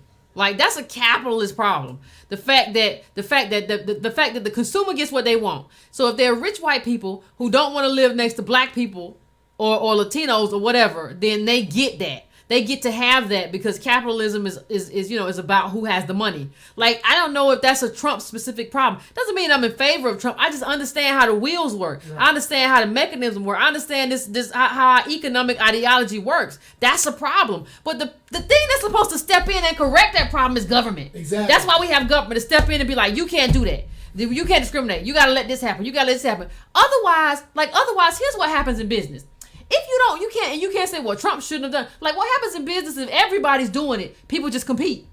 So I'm not gonna stop doing something that everybody else is doing. It's just like I mean, I hate to say it, but it's kind of like slavery. If you're running a business, if you're trying to build something and you can get free people. I know a lot of Black people. If white people had been, if they told you right now we're reversing everything and white people can be enslaved, you can use free white people to build your business. They would do it. I'm not saying it's right. I'm just telling you that when the system is set up that way, we all the political system and the policies they set up a certain terrain for us, and we all react to it. And so what would happen is that we all would be like, well, yeah, give me 4, 5 slaves. How many can I afford? Because if we don't, we're competing against somebody who has slaves. And so they're going to have generational wealth to pass down to their families. I'm not going to have any. That's the kind of thing you set up. The reason you have government, the reason we set up government so they can say, no, these people are humans. And they shouldn't be treated like that. And we're not going to have buying and selling of humans. That's not something we're going to do. That's the role of government, to step in and make sure these things are not unfettered. That they can't just do what they want to do and abuse people and harm people like they want to. That's why we push government to be that thing for us. So you can't just say that. You gotta say, listen, the role of government is to make sure that we're not abused. So we gotta get in here and get our government to work, because this ain't right. What's happening is not right. What's not right to anybody. It was black people being enslaved. I don't care who it was. That's not right. It's inhumane. That's what government is for. Government is to keep those monopolies, those businesses from having too much power. That's what it's for. Or else they're just gonna compete and not worry about what happens most of the time to other people. Everybody, I don't know if we're gonna get to everybody, but the calling number is 970-296-8222. And don't forget to like this video and share it on YouTube, share it on Facebook, and subscribe on YouTube. Let's tell the people some good news. The good news is, when we started the show on election day, we had about 6,000 subscribers. Yes. And now we have how many? 10,000. Last time I looked. 10,200, I think. All right. 10,200. Guys, America, let's get this up to 20,000. Yeah, let's have this conversation. Yeah, subscribe. Tell your friends to subscribe. If you can't go to breakingbrown.com and donate, which I hope you can, but if you can't, go and subscribe. Like, you can help me out by just getting your friends, hey, subscribe to this YouTube channel. It's great. Subscribe to them. They say nice stuff. Yes. They have good discussions, and that'll just help us take over this space. I was seeing the Young Turks have a fundraiser. Did you see that? No. The Young Turks have a fundraiser. You know what they're trying to raise? What are they trying to raise? $2 million. Man, if I could have 2 interns, this could be hot. I don't need $2 million. I already started talking about just 2 interns. I don't even need just 2 interns. I don't even need to. I just want 2 interns. You know how much they raised? How much? $500,000. And how long? I don't know. Like, we don't need that kind of money. I just want enough for 2 interns. Again, we need whatever we can get. And not for me. I don't have high habits. We don't need nice things. We just need some interns. Do a little bit of background research. Someone working with Yvette during the daytime to prep the show. I need somebody I can help. We need some technology, but I also need somebody who can help me with the research. Right. I need somebody who would do that. I really, like, a researcher would do us great too. I know. Look, I'm affiliated with the university. I got some kids in mind. I just want to put some money in their pockets too, because I don't want to, be part of a system I hate. So, no, but really, like, I agree with you. If you want to build this, you got to be fair. Yeah, if you want to build this, go to breakingbrown.com. Look on the right panel. Kick in a little bit of a monthly donation. We'll build. Hopefully, we'll get on more than twice a week. We'll get this going. But now, tell your friends about this so that they can subscribe. Let's grow. Let's roll. Let's grow. There's no reason that all these other people have all these shows. And I'm not going to talk about anybody now. I never mention any names. But y'all got a lot of people out there in the Black Hotep circle who are just fighting with each other and doing all kind of madness. And they have 100,000 subscribers. Come on, people. Like, we're actually trying to do something decent. Come on now. Like, let's build this thing. Let's make this work and do something that's good for our community, and not just good for some people. Some people getting YouTube clicks and a little YouTube monthly, thing where they just, let's not do that. Like, aren't we tired of that? All right. Call. Yep. Hello? Hello? Yes. Hello? Ooh, I like that voice. Yes. Hey, I got through. See? My name is Paula. I told you. How are you? Hey, Paula, how are you? You have a lovely voice. I already said so, too. Oh, thank you. I actually sent you an article from CNN, and an article from another individual that was talking about the Democratic Party and what they did there. That was stated was Washington. But I sent the article to Breaking Brown, so if you get a chance to look at it, okay, that would be great. But there would be no reason to defend Obama. What would be the purpose? We all know, and we keep saying it over and over, that he has not done anything for the Black community. And I just seen an article today where he mentioned that if he had run a third term I saw that. This year, that he would have won. And I'm thinking he must be kidding himself. So there would be no reason. There's so much that he could have done. Obviously, he's oblivious to the fact that policy could have helped Black people, And, just a few policy making issues that he could have come up with. And like the previous caller brought out, okay, so you've partnered all these people from prison, and a lot of these people are Black Americans. What are they going to do when they get out? Yeah. Even those of us with college degrees have no jobs. Yeah. And let alone our teenagers walking the street that have no jobs. So what are these people going to do? No, I agree with you. There's no opportunity. There's no job training. There's no anything. It's just you're just out. Like, what is that supposed to mean? And that's it. And I like to request too. I like to see you do some updates on some of the articles that you pulled out. I'm in the Chicago area, okay. And that article with the young men that are being discriminated against with the temp agencies and the companies. I feel for them because it's going to be a class action suit, but really, what would they get? Yeah. It's the lawyers that are really going to get paid. Getting something. And at the same time, here in Chicago, here you have Ron Emanuel that's deciding that he's going to take taxpayers' money and help the illegals. So what is going on?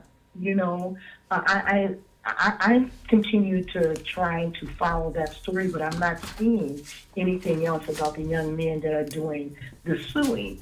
I'd like to see how that will turn out because it's more than just being discriminated against.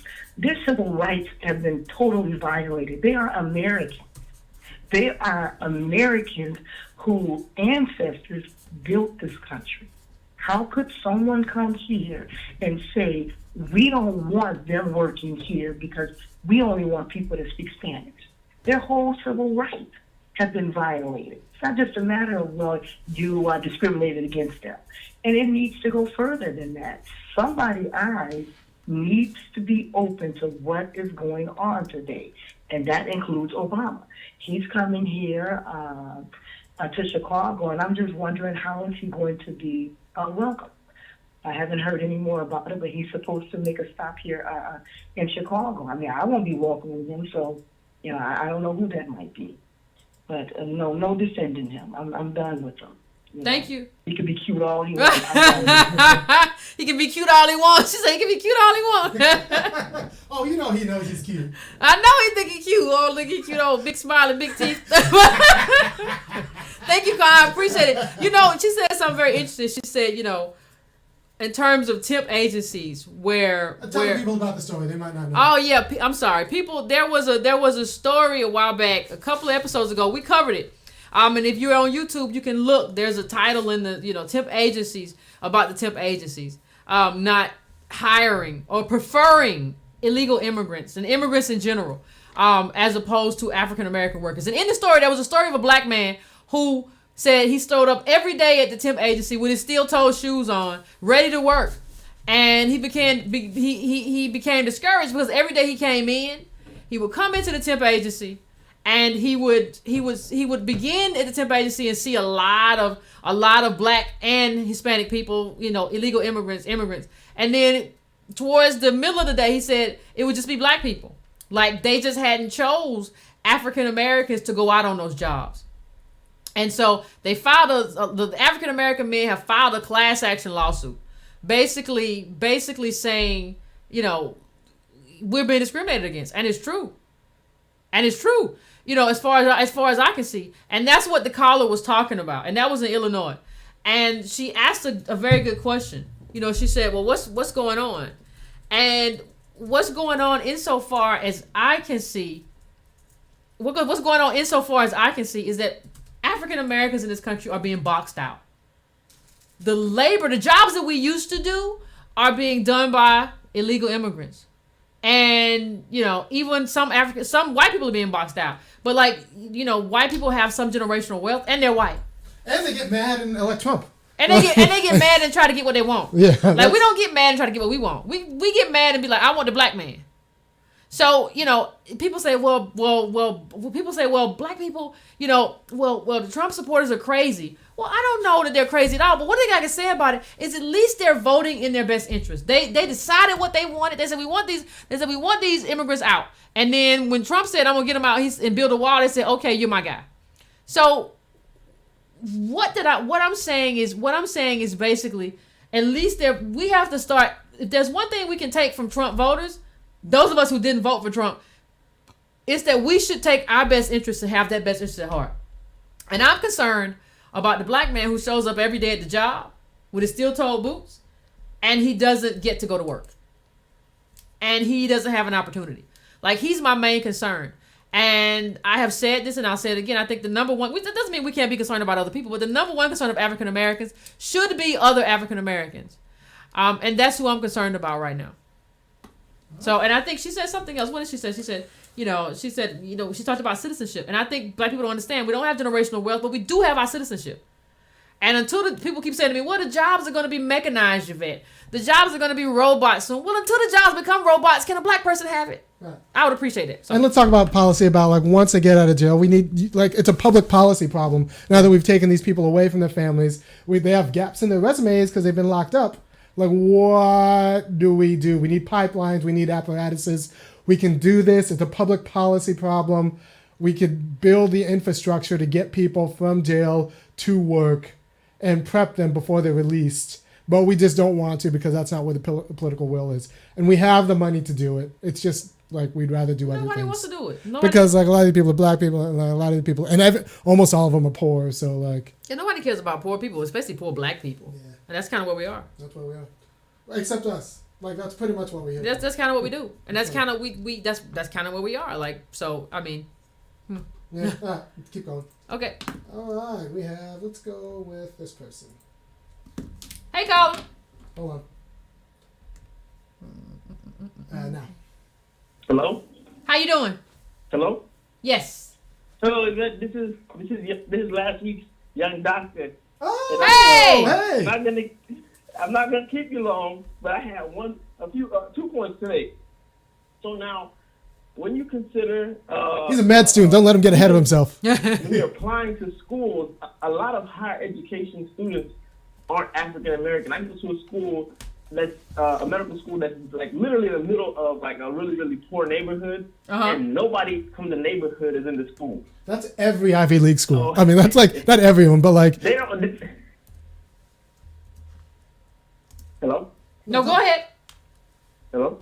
Yes. Yeah, there's no real initiative to even cultivate the African Americans that some students see around themselves. But now I am going to make a disclaimer. I love Michelle Obama, but I won't forgive her husband for his transgressions against African Americans. But what I can say is he has started a lot of initiatives, and there's no actual follow-up on the things he's done. A few years ago, he started some increased graduation rate initiative.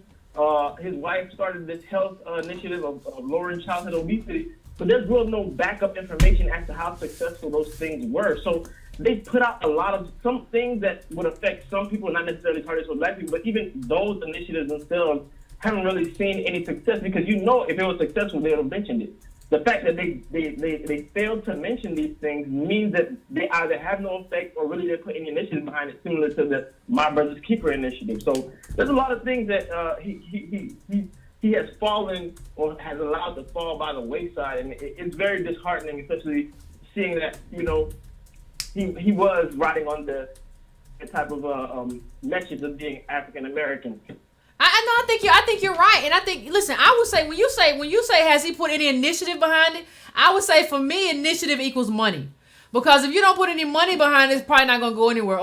It's funny, like Our Brother's Keepers is just like a GoFundMe campaign for broke Negroes. That's what it is. It's like a GoFundMe campaign where the person who's putting on the campaign is Obama, and he's telling all corporations, can you please give me money?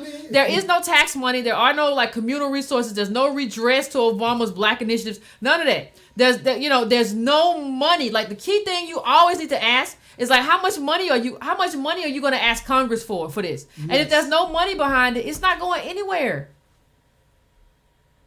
Yeah. I truly believe, this is the last thing I want to say.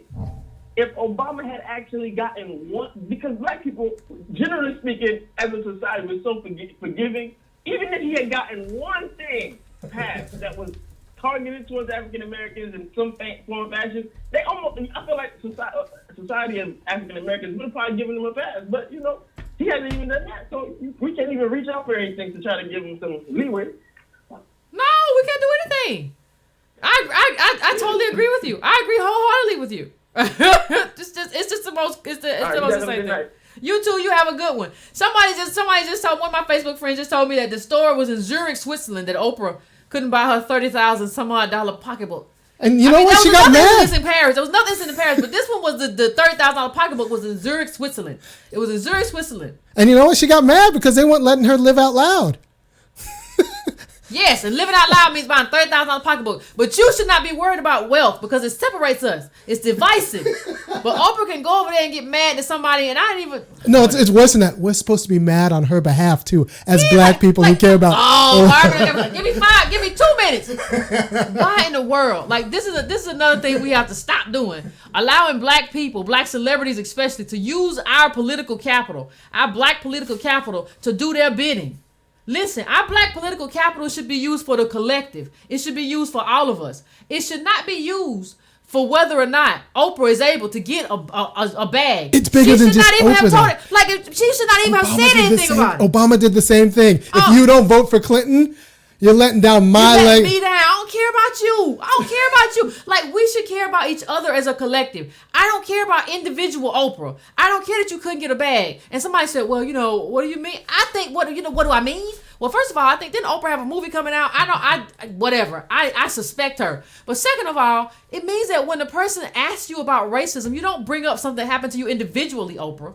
You don't bring up that. You talk about the society in general. You don't bring up something. Well, I tried to buy a bag. She didn't think I could afford it.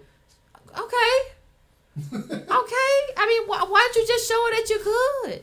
She didn't want to bring down the bag for me. Okay, you do look kind of random. I mean, but I'm just saying, I'm not trying to be mean. I'm just saying, like, why are you bringing that to us? Because you know black people are going to get exercised by it and be like, leave Oprah alone. Did Oprah ever address any systemic issues? Was she ever talking about it, or was it always like one? About Trayvon one time, didn't she? This is something about Trayvon Martin. Yeah, I guess that, like, we're talking about systemic issues that, like, black unemployment, black homelessness in California, especially. That goes against her brand. Like, she can't say, like, her brand has always been, if you work hard enough. Individual problems. Yeah. And so she's always been like, you work hard enough, you can make it happen for yourself. So if that's your brand, that, like, black people just need to try harder, I don't know. I don't know if that works. But she can tell us about her pocketbook, though. They wouldn't let me have my pocketbook. And I want all black people to get mad on my behalf. You know, I saw somebody, I had a friend tell me at that time, well, I don't, you know, Oprah told the person, the person who was interviewing her, that's how it came out. And I had a friend tell me, well, Oprah didn't know it was going to come out. This woman is the same woman y'all call the queen of all media. You don't think she knew exactly what she was doing when she revealed that somebody had discriminated against her for not bringing down a $30,000 pocketbook?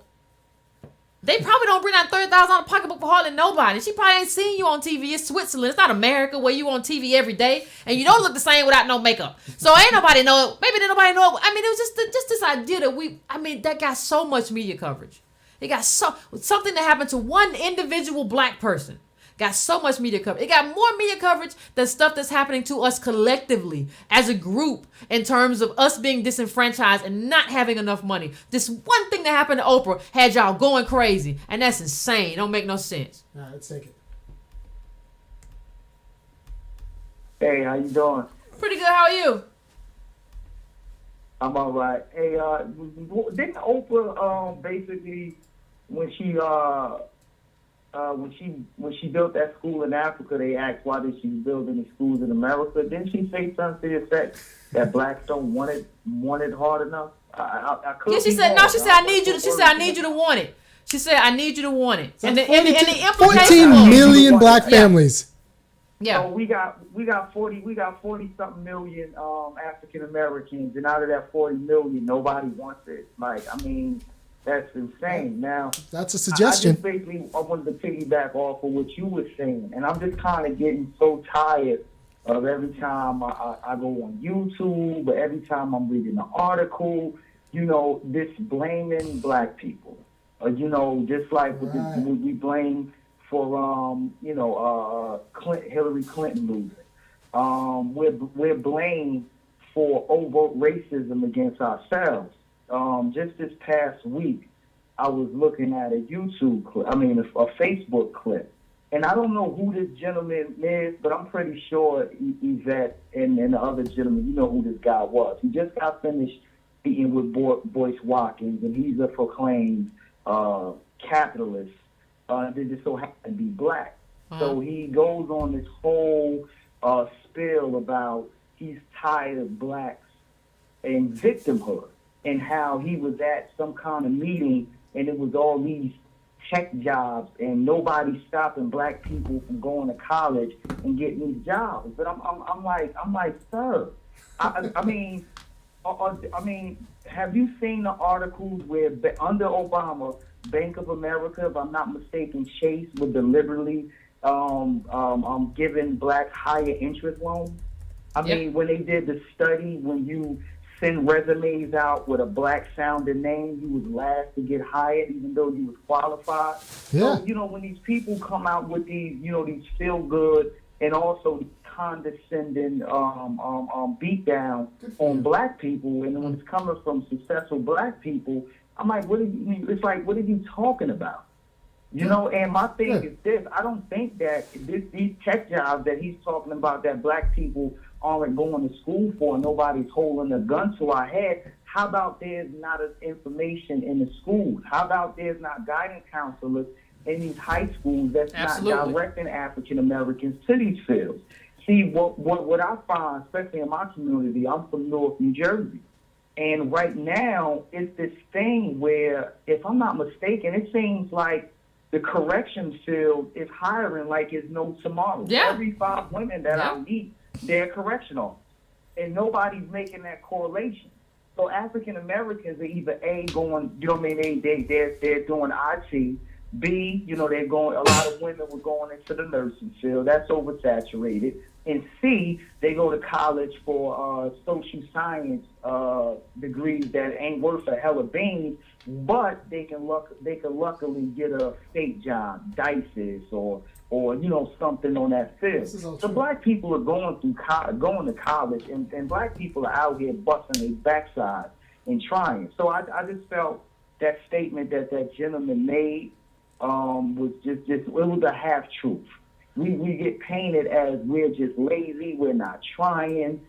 By each other. We get painted like that by each other. Go ahead, I'm sorry. No, I said we get painted like that by each other. Yeah. That's the problem. It's not just white people who are painting us that way. It's other black people who are painting us that way. That's kind of what makes it the most painful. Right. I mean, we got a lot of black people blaming themselves for not being millionaires. And that's like, no. Well, I mean, most people aren't going to become millionaires, let alone most black people. Most white people are not going to become billionaires. It's not just about us. But to your point, Carl, let me read you one thing. He said something about tech jobs, and whoever Boyce met with or whatever said was like, we don't get these tech jobs. Let me read you an article, and you can look this up if you want to. It's in USA Today, because I hear a lot of people saying that the problem with black America is that we don't do STEM, that we don't do the jobs that pay money. This is an article from USA Today, and the title of this article... Yvette, I'm sorry. Yvette, I don't mean to cut you off. No problem. That was what he said. STEM. That's what he said. Exactly. It said, let me tell you, the title of this article is Tech Jobs. Minorities have degrees but don't get hired. Here's the first paragraph. Top universities, people. It didn't say your community college. Top universities turn out black and Hispanic computer science and computer engineering graduates at twice the rate that leading technology companies hire them, a USA Today analysis showed. So these people are graduating. Black people are graduating from these top universities, are going to Silicon Valley and not getting hired. Again, you can look it up at usatoday.com. The title is Tech Jobs. Minorities have degrees but don't get hired. Which goes to your point, Carla. All that stuff you're talking about is that we don't do the right degrees. That's garbage. It's garbage. Then they got these kids who did everything right, blaming themselves. Yeah, he did everything right. Go ahead. Yvette, I'm going to close with this. Listen, from my immediate circle, from either what I see in real life or what I see online, every June, every January, I mean, I see nothing but graduation gowns of people of color. Yeah. So this whole thing that we're just basically soaking in sorrow And I mean, there's so many of my friends. I mean, I started a business, and I learned the lesson about starting a business. You need capital, and you damn sure need the right business partner. Yes. You need a plan. But first and foremost, you need capital, and that's what we lacked, and that's why the business that I tried to start wasn't successful. Now, it's not the end. I'm gonna go at it again. Yeah. I got the cobwebs off, and I'm no longer afraid to start my own business. But this whole thing that African Americans are just sitting in the house in front of our TV scared of racist white people, and we're just using a race card throughout our whole life is a goddamn lie. And I don't mean to curse on your show. No, it's fine. You know what I mean? Here it is. I'm a guy who I did prison time. You know, I did federal prison time. I came home. I went to college. You know, I got my associate's degree. But in the midst of me getting my associate's degree, I got a trade in trucking, and that's what I do. But unfortunately, when I came home, I had a base, meaning that I was able to come home and lean on my mother. When you got other people that come out, they don't have that strong, solid base that will give them a year or two to get on their feet. Right. When a lot of these gentlemen come home from prison, they're hit with child support. They're hit with, they got to find somewhere to live. And a lot of their children's mothers, they're not so forgiving. They like, listen, I understand you've been locked up, but this baby needs to eat. So there's a lot of pressure. That's a great call. I agree. With this. No, I appreciate it. We're out here trying.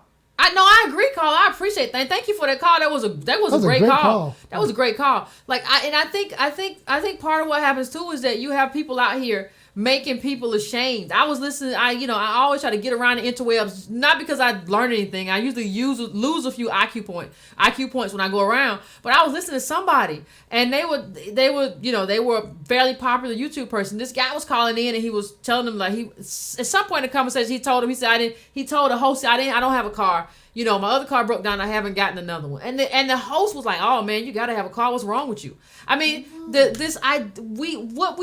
got to get into helping each other and get out of making each other feel bad for leaning on each other. Like, that's not something we should make each other feel bad for. We need each other. We need each other now more than ever. And we got to stop making each other feel bad. Or with the college say, "Well, I had to lean on my mom for a while." Okay, he's trying to build something.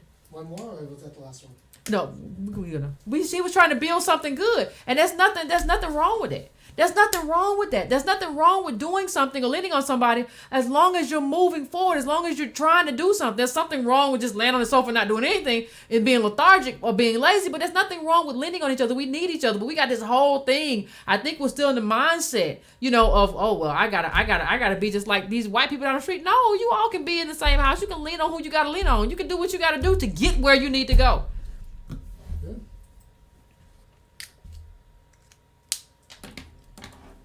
818. Hello? Hey, Carla, how you doing? I'm doing good. How are you? I'm doing well. Hello? I'm doing good. How you doing? Oh, my God. I've been trying to get through. I can't believe I got through. I'm so grateful to get through. You're welcome. I already said you're welcome. Let me tell you who I am, Mike. I want to tell you a little bit. I think I have something that you want, and I might be able to get it for you. Okay. My name is Shirley Hussar. I am a black Republican. I'm also a delegate and surrogate for Donald Trump. And I have been following you for 2 years. I think that you are a phenomenal woman, and I truly do appreciate everything that you're doing within the community. And I have mentioned your name to Omarosa.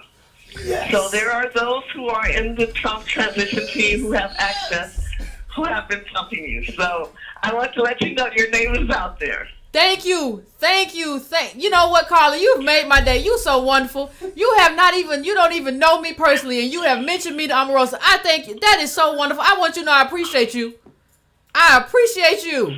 I also wanted to let you know, during the campaign, I had been trying to reach out to you to have you come to California and speak to some of the black churches. Okay. What I'd like to do is I have an organization called Urban Game Changers where we go into urban communities and we hold elected officials accountable. I want to put you on that speaker tour. I want us to work together and get you more of a platform because I think that you're phenomenal.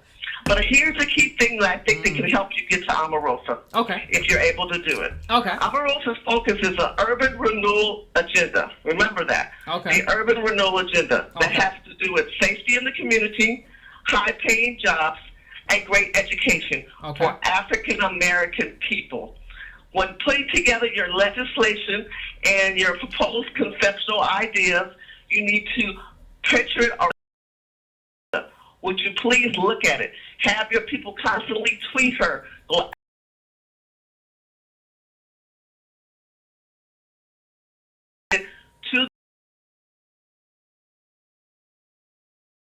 my supervisor did not vote for it, but the other ones did. Ridley Thomas is an African-American male. He is in District 1, and he is the head chairman of the organization, and he's black, and he strongly endorsed it.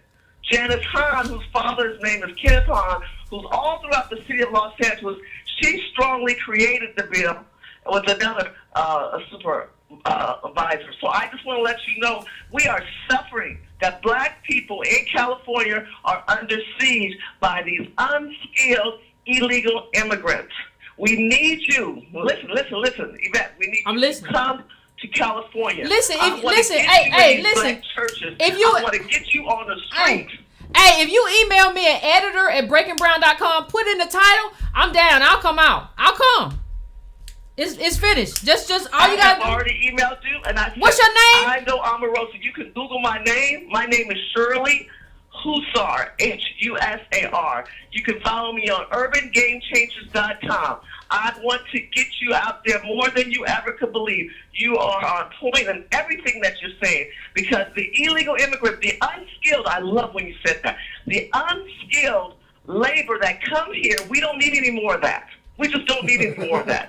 And the fact that $10 million are going towards the attorneys, I personally have received private letters in the mail with no name on it, just the address of Defenders for Immigrants. It is all in Spanish, and they're talking to one another about how they're going to go after Mr. Trump with California state money. Now, can you fathom these fools in California going up against the federal government? How the hell your ass will go up against the federal government? They don't know the new president is about to come into place. But Mr. Trump needs people like you, because you have the fortitude and the concept of telling people we need legislation, we need documents. Urban Game Changer totally supports Yvette Carnell, because you're brilliant, and I appreciate that. Thank you, and I'm going to go through my email box, and I'm going to get back with you, because I totally have no problem coming out to California and talking to you and talking to the churches. I appreciate you. Thank you so much, Shirley, for calling in. And I think, it's what she said. We don't need, if nobody can answer this question for me when I talk about illegal immigrants. Why do we need... Tell me why we need more unskilled laborers. We have more than enough. We have more than enough black people and even unskilled white workers who don't have jobs. Tell me why we need them. And every time I bring it up in the conversation, everybody just goes crickets. White liberals want their cheap housekeepers, and they don't want to pay for Consuelo's legal fees. That's what they want. And then the company, they want cheap labor. The company that has capital, they want cheap labor too. Everybody wants cheap labor, but it don't benefit black people. It don't benefit the working poor. It does not benefit us at all. And at this point, we cannot be in favor of something. Black people, African American, please listen to me. We cannot be in favor of stuff that does not benefit us economically. It is not good. It does not work, and it is awful for us in terms of what we have to do. Now we've come to the end of the show. I gotta start doing. I can never get to all the calls, but it's 11 o'clock. We're at the end of the show, so. If you all have something that you want me to hear, again, I got a lot of things about the Black agenda, but if you have something else that doesn't have, because some people send me something that doesn't pertain to that, and that's fine. That's perfectly fine. I look at my email, that's perfectly fine. Editor@breakingbrown.com. If you want to get through and you just have something you want to add. Again, thank you, Shirley, for calling in. I appreciate that. Hopefully we can get me out to California and just go from there. Share this on your page. Share this video on your page. We're really trying to change things here. We're not trying to play. We're not trying to get rich off YouTube clicks or nothing like that. We're really trying to change the conversation and get money into black people's pockets. And if you're on Facebook, like this video, share it. If you're on YouTube, subscribe to the channel. Please like the video and share it on your page, share it on Twitter, share it however you got to share it. And we'll be right back. We'll be back on Wednesday. So if you didn't get through tonight, hopefully we can get you on the air on Wednesday. And I might try to work on Wednesday to get an hour of callers on the air so that we can really kind of hash this thing out, because we ain't got a lot of time.